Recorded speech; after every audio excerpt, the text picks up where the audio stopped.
Cultural narratives portray artificial intelligence as a world of sleek, high-level design, building neural networks that mimic the human brain. But the daily reality of the field is often found in the gritty, invisible labor of data preparation. Beginners entering tech usually expect the primary hurdle to be complex machine learning math. In practice, the obstacle that actually breaks a student's spirit on a Tuesday night is much more mundane: a broken SQL query. You're trying to stitch together fragmented datasets using complex join statements. You miss an alias, you leave a column name ambiguous.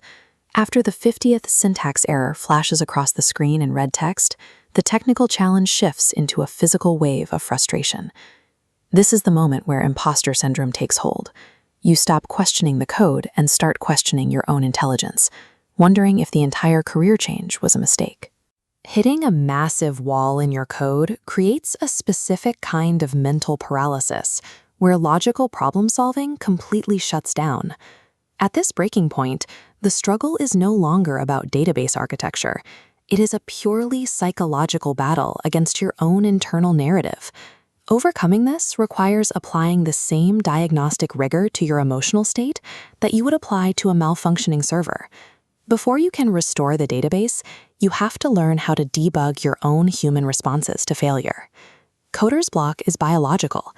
Your brain misinterprets red error text as a physical threat, triggering fight or flight. Cognitive load maxes out, narrowing vision. You stop thinking logically, reacting only to stress. This causes erratic coding, hoping random keystrokes magically fix errors. In this state, the mind is no longer your tool.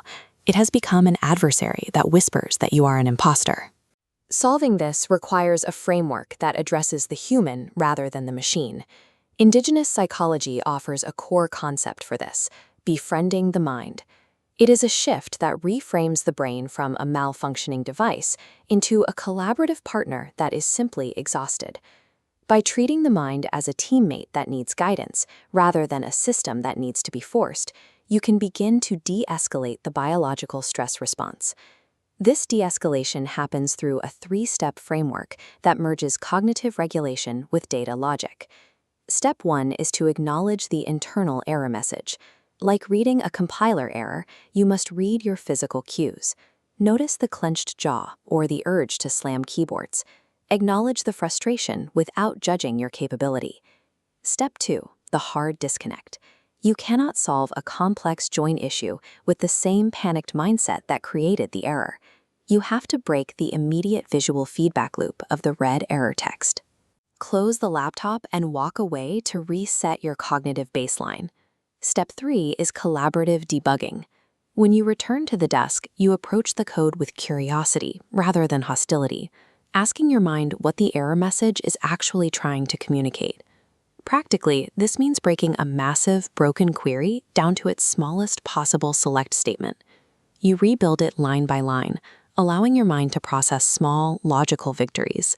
This sequential process transforms a moment of panic into a methodical, step-by-step restoration of logic. This framework redefines what it actually means to transition into data science or AI. The most significant part of the transition is a psychological evolution. It is the process of learning to decouple your self-worth from the immediate success of a query. A developer's most valuable skill is the ability to sit comfortably in a state of not knowing the answer, maintaining logic even when the screen is full of errors. Using an internal debugging framework changes your perception of bugs. They cease to be personal failures and become neutral data points within a larger system of learning. Mastering this approach ensures that when the inevitable roadblocks of tomorrow appear, you possess the tools to handle the most complex machine in the entire process: your own mind.